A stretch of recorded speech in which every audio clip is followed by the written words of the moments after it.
Okay, so I think that it's important for me to tell my story in order for people to get perspective um, about why I feel the way I do. And so it might be lengthy. Um, I I get sometimes distracted and I get confused. I forget a lot, and I have memory problems. So excuse me if I don't get everything right or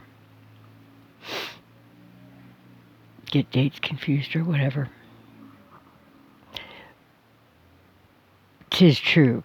The story, tis true. Rather, uh,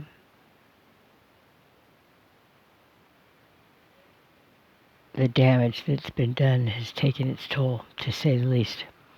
So,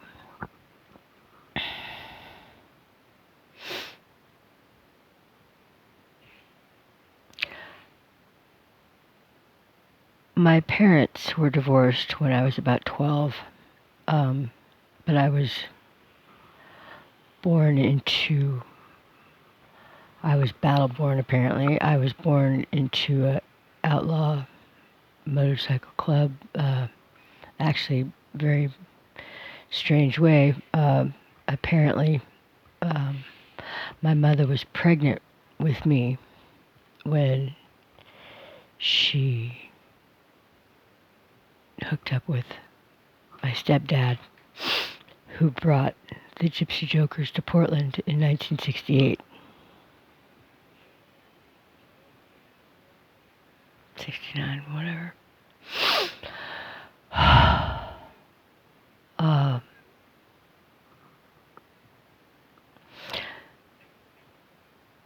I was not aware of a lot of things. I didn't know, one, that there was a war going on. I didn't know anything about that. I wouldn't say I was sheltered. I would say I was neglected more than anything else. I just was left, to my own. Um, so when my parents divorced, I was already going through it with her other boyfriend's suicide and all that. I left home at 13 because I knew I was safer on the streets than I was at home.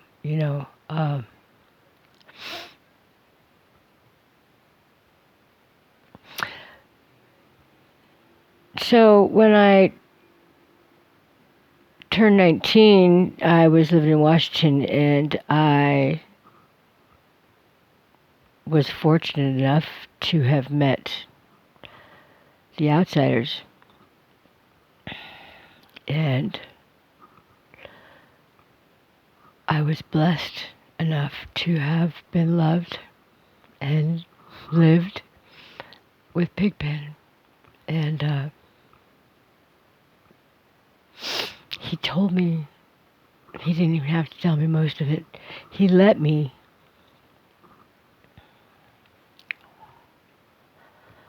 read all of the files on what had happened to him. And because of that, I was able to meet my real father, who I'd never known, and know things about my own life that I didn't know. I didn't know so many things. And so, because of that, I loved him. I still love Pigpen more than I can tell you. He taught me things.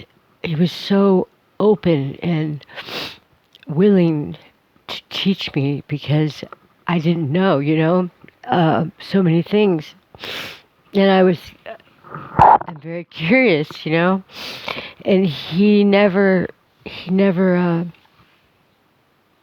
he always explained everything to me if I didn't understand. Maybe not right then and there, but he would always, you know, uh, explain things to me so I could understand.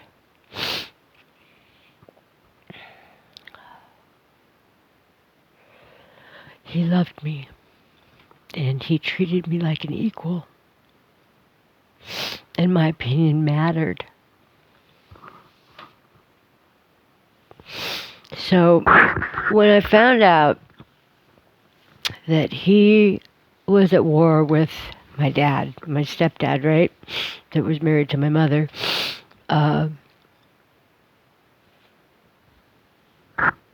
it didn't matter by then because I had already loved him, and I didn't owe my dad's club any loyalty. They weren't, I'm not a part of that. So it wouldn't, to me, it didn't matter. I mean, he was such a righteous person. He is such a righteous person that,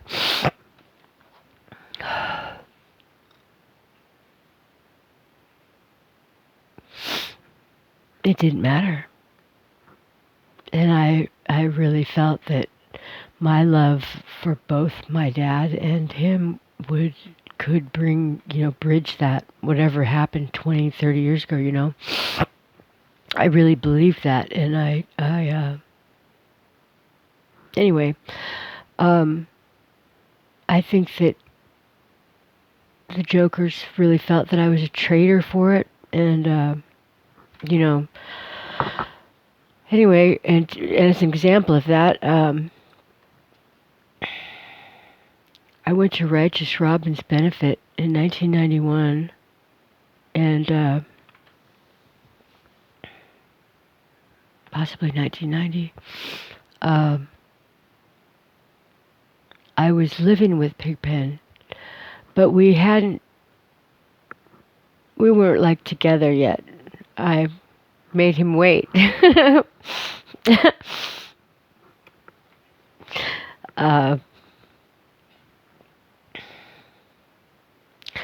But I was free to do what I wanted to do. As long as I let him know what was going on. That was the best thing about Penn, is that I could do whatever I wanted as long as I asked for it. Basically. Anyway, excuse me. And so anyway, we were at this benefit for this righteous man.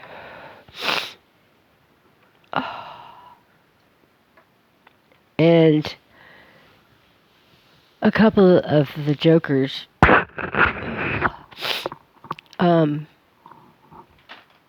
decided to, try to pack my nose with cocaine and tell me all these horrible things that I really didn't need to know. They were none of my business, and I didn't know who the fuck they were talking about. I didn't have a clue. I was 19 years old, and they thought I was some kind of spy, I was scared by it, but I didn't understand, what they were doing. I didn't get it. Luckily for me, that's been my saving grace, is being too fucking stupid to get it while I'm sitting in it. So it wasn't till, after it settled in what they'd been telling me about things, between these battles or whatever. I'm not going to get into it, but clearly it was none of my business.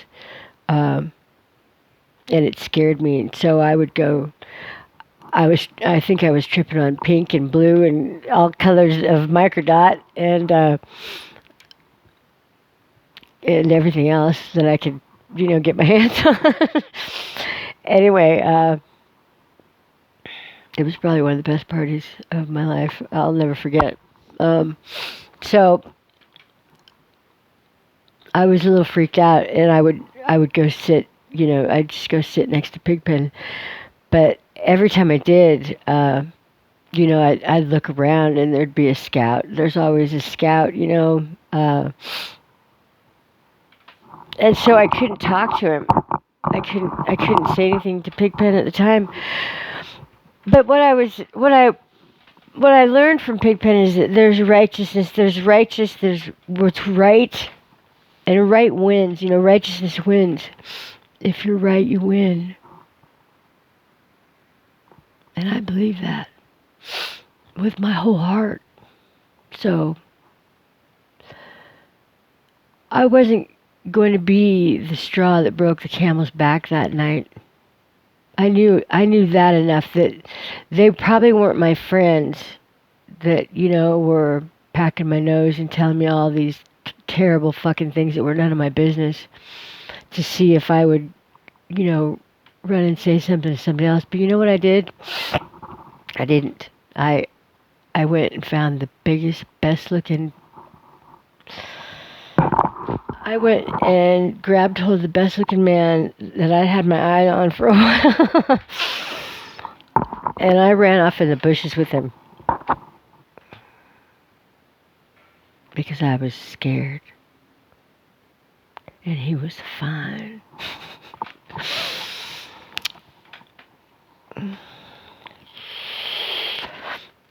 Yeah, that's how I met Showman.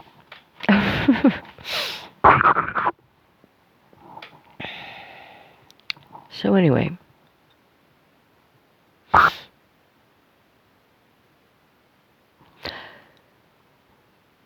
I spent about 4 or 5 years with Big Ben until I was in my early 20s. And I was just too young. I wanted to do more than the next run. I wanted to do more than live, that way for the rest of my life. It was just, that was all it was about, was that. And I wanted to make mistakes without being in the spotlight all the time. Everything I did was just critiqued. I had, there was a couple of the guys that were always riding my ass, trying to get me in trouble, like telling Pigpen, hey, she's over there doing this and that with so-and-so, and Pigpen would be like, yeah, because we communicated. I told him when I did, I could do whatever I wanted as long as he knew where I was, man, I had it made. And I didn't know it. I was too young and too stupid to realize that, me wanting to go out and make my own mistakes or whatever without having, that love, that bond, that relationship. So anyway, I left, and I moved away. Well, not at first. I stayed pretty close. I actually lived right down the street from the Outsiders in Tacoma for a while before I came back down to Portland in '99.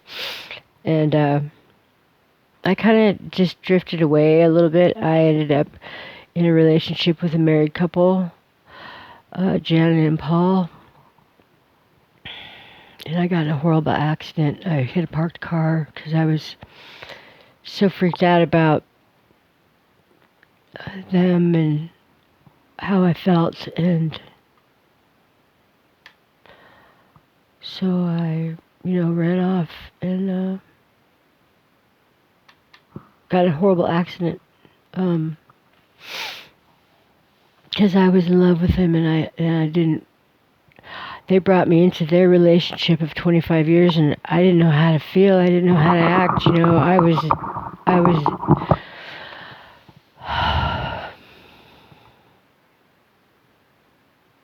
It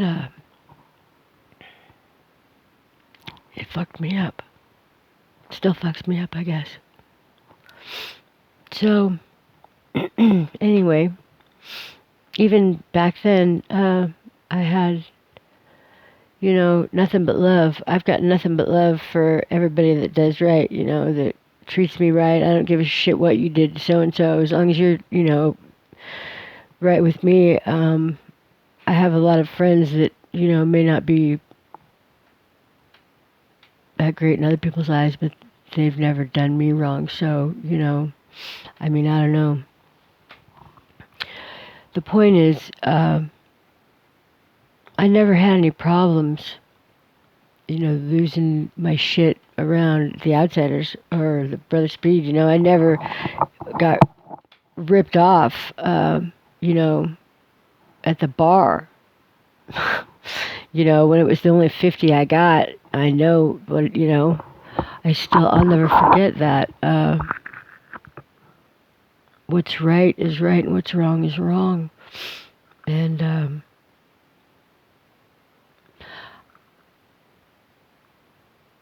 I won't respect somebody out of fear or intimidation or if they're just bullies, I admire righteous men that do righteous deeds. And I believe in that. I believe in that with my whole heart. So,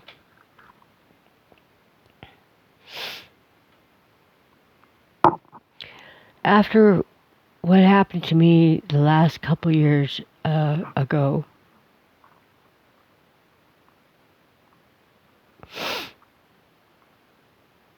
I feel completely cast out and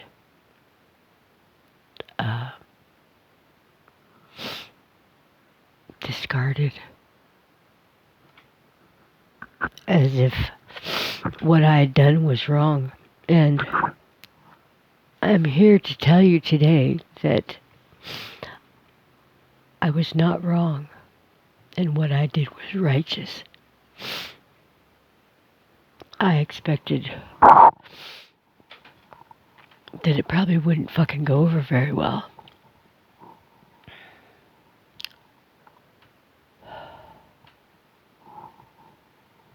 But I'd get at least an atta girl, you know?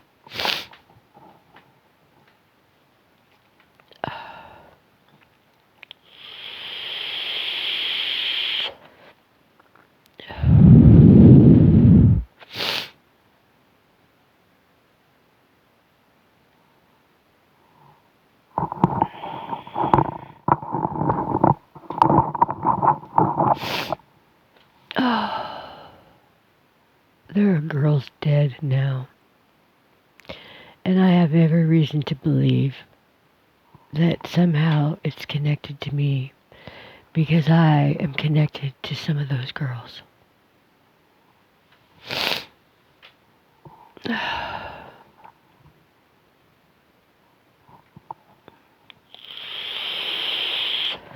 So they gave me the green light on me, Well, I'll tell you what, if that's where it's at, man, I'll be right out there in the fucking parade. Because you know what? Again, what I did was fucking righteous. So, come and get me, man. It'll be a good death.